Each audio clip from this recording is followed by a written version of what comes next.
Hi everyone, welcome to Mobicure Foundation YouTube channel.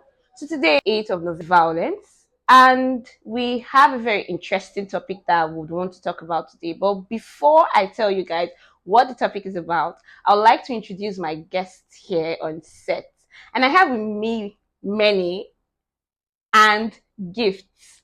So they are going to help us talk about the topic female genital mutilation. This is one topic that doesn't really have the voice in the Nigerian society. So they're going to help me talk about it, tell me what it is, the types, and every other thing we need to know about female genital mutilation and how to help persons who have gone through this process. So basically, I would want our audience to know what female genital mutilation is all about. What is female genital mutilation? Okay, so female genital mutilation is the partial or total removal of the female genital areas without medical reason. Okay, gift. Is there anything you want to like add to what she said? Okay, so adding to what she said, it's just like the let me use the unsanctioned operation. Exactly, I'll call it an operation because this the female genital mutilation thing is basically like using unsterilized medical process by people that are not even sanctioned to do it to cut out the female genitals, meaning like the outer part of the vagina. That's we have the clitoris, the labia, both the minora and the majora. Then they now do some kind of operation again on it by stitching. Sometimes they do stitch it up, leaving a little hole for urination and all of that. So a lot of people don't know that this process or this procedure is a very barbaric act. Yes, I'll say it's barbaric because it's not something you want that is supposed to be heard of or to be done to anybody. And they don't even do these things when there's no even logical reason why you should do it to any female. Talk more of when you're doing it to like a 10-year-old girl or a 7-year-old girl without anesthesia, without any form of, I don't know. So I think that's what the whole female genital mutilation is all about. Yeah, so I think most people say it's more like female circumcision. Yes, it's Exactly. also called female Yes, also called circumcision. female circumcision. Okay. So basically, I've heard that there are different types of female genital mutilation, and I'd want the audience to know what are the types. And just give us this explanation so that they will have this vivid picture of the different types and what's all about and how they do it.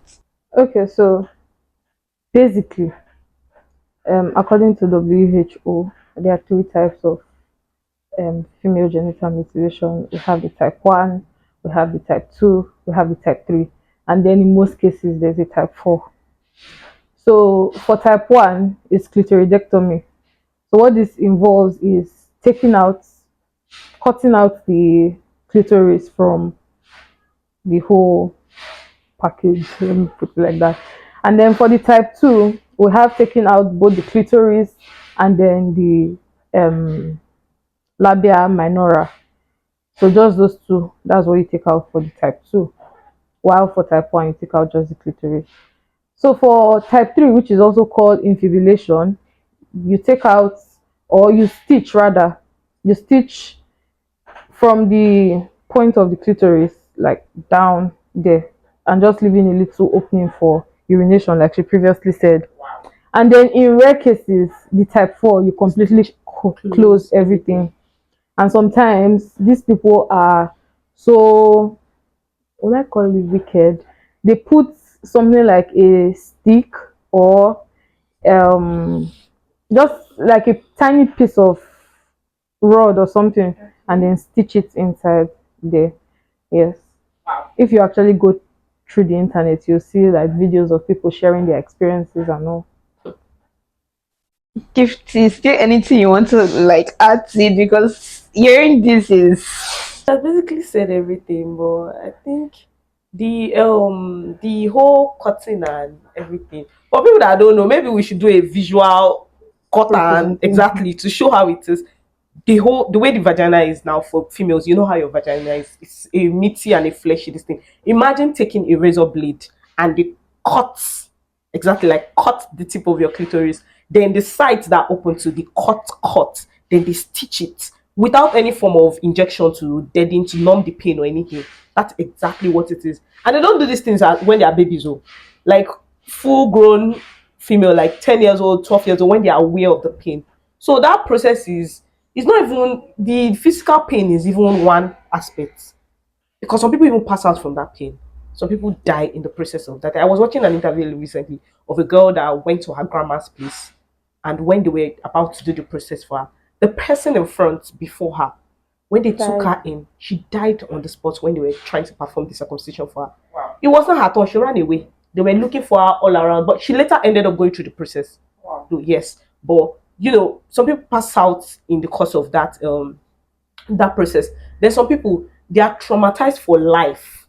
Even at that point, they will deal with that pain and that trauma, maybe at that little age. Then they feel like maybe they are over it. But later on, like 10 years to come, 20 years to come, the trauma is there, but they might not know it until there's something to trigger that trauma. So they go through like a whole lot.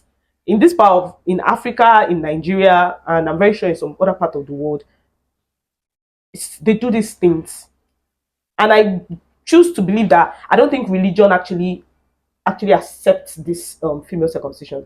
I think it's just a cultural thing. Yeah, they feed them with a lot of lies. Okay, so yeah, I think I've read of cases where these women or girls, as we could say, young girls who go through this female genital mutilation, they are not given pain relief. Some of them are left to bleed. So, what do you think are like the consequences of this after effect of the female genital circumcision or mutilation? Okay, so they are both short term, they are both immediate um consequences, and then there's long term consequences. So for the immediate consequences or aftermath of the circumcision basically is, like she previously said, death. There's shock. There are different types of shock, and anybody going through that level of pain without any form of anesthesia can go into shock. And when people do this, because it's unauthorized, obviously, it's carried out by non-professionals, as she has rightly said. And in comparison with the male circumcision, they actually give them anesthesia. Yes. So they numb, and even with the anesthesia, you hear the male child crying and screaming, wailing in pain. So now imagine somebody that is full blown, like grown, going through that without any form of anesthesia.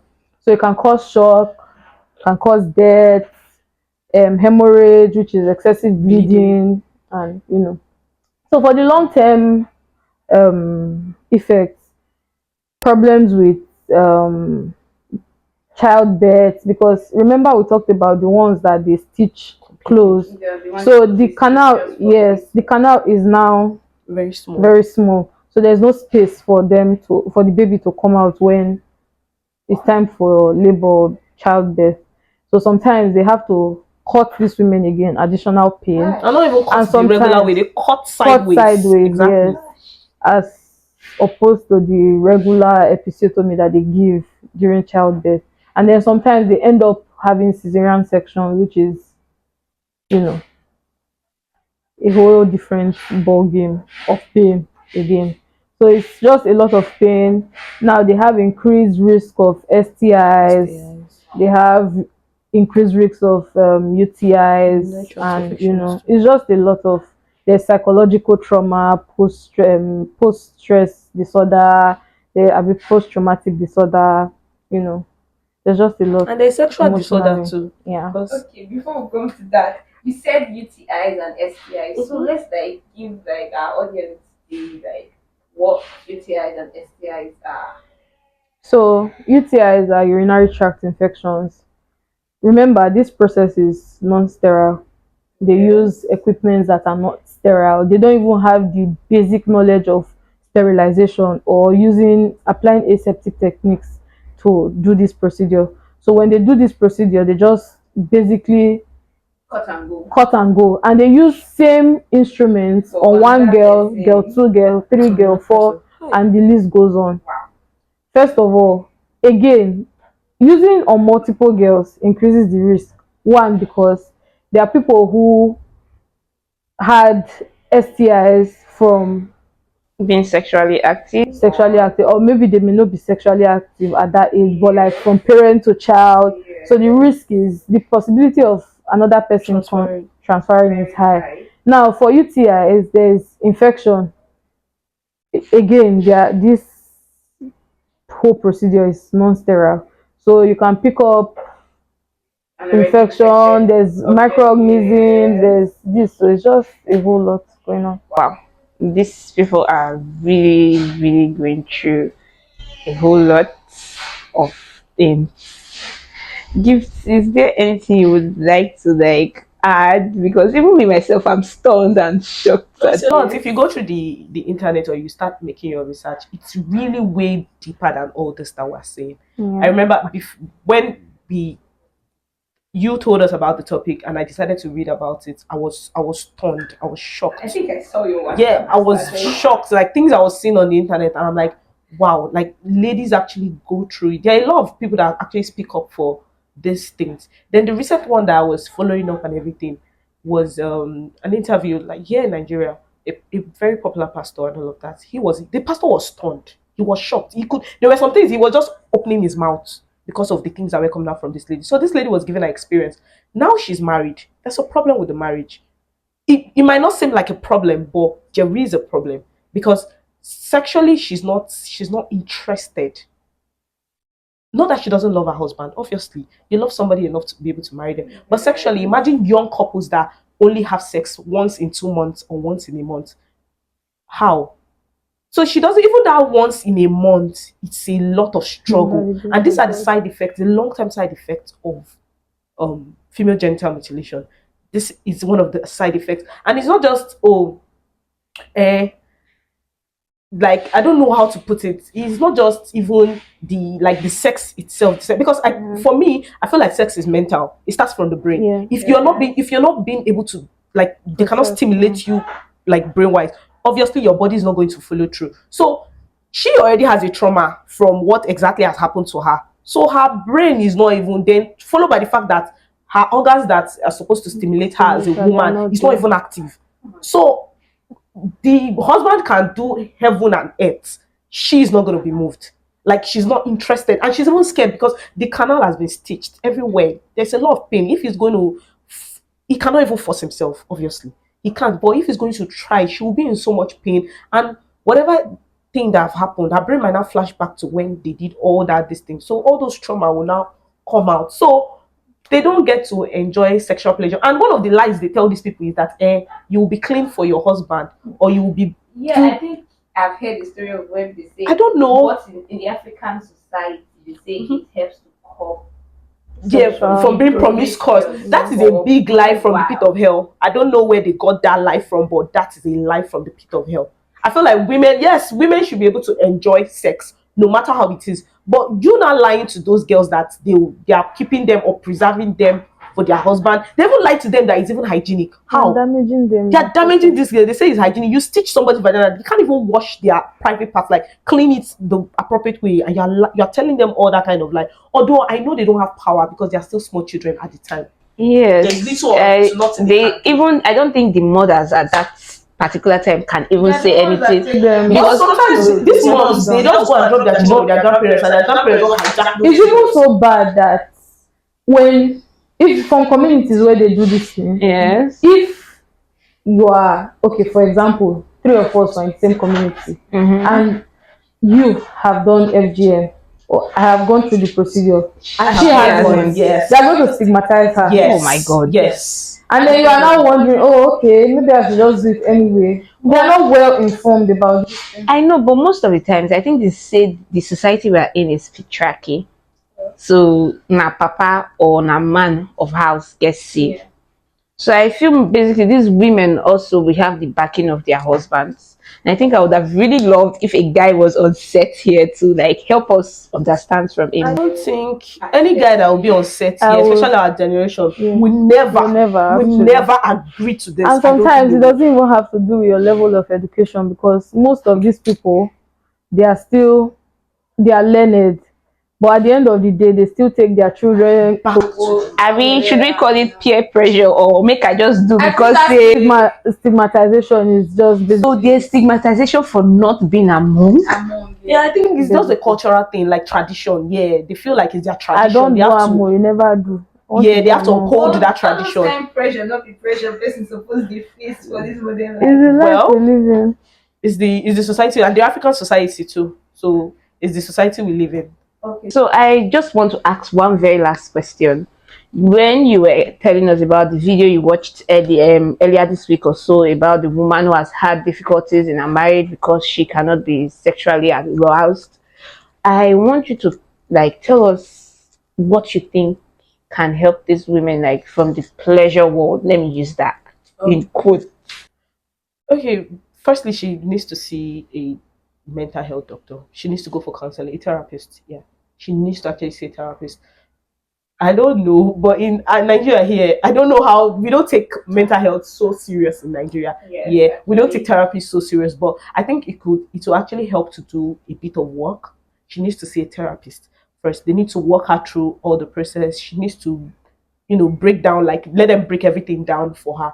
Then for the fact that she's married and her husband needs to be very patient with her. Yeah. It's a whole lot that she's going through. Husband needs to be patient with her.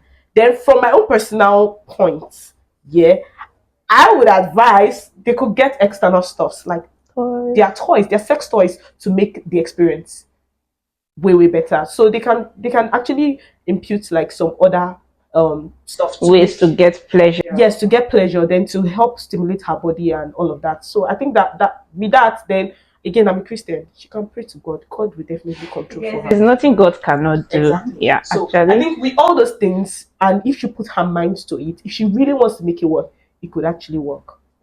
So are there like societies or people who are championing this FGM of a thing? And what do you think? What advice should you give these people who have gone through this whole thing? Message to people that Yes. they should keep fighting. If you need to go for therapy, go for therapy. If you need to talk to somebody about it, talk to somebody and be a voice. A lot of people don't know that these things are going on. So you can be a voice for people. Learn to stand out. It's a lot because in kind of society, like you said, patriarchy, whatever. But your voice can still make Yeah. a difference. If you don't even want to do it physically, social media is there. One video can go viral and people are pretty much informed. So you should stand up. Then if you're going through it, like you've gone through the process and you're still having issues, I think you should just see a therapist, go to a doctor, so they can like check you and from there you have like a better kickstart of your life. Many. What do you have? Okay, basically, I'll just say, um, now I've talked about the people that are experiencing or have experienced female genital mutilation. So I will talk to the people now that are like in the midst of these people that have gone through female genital mutilation, how you can assist them, or is first of all make them feel safe. That includes not judging, because you don't know the half of what they've gone through. So be there for them in ways that it may not be too much, but just in ways that make them feel seen, make them feel heard, no stigmatization of any sort, basically. Okay. I want to say thank you very much for coming here and giving us like an in-depth of what female genital mutilation is all about and how it could help these young women who have gone through this process. So thank you very much, Many and Gift. You're welcome. So thank you guys for sitting and listening to our episode for today. Don't forget to subscribe to our YouTube channels. Till next time. Bye for now.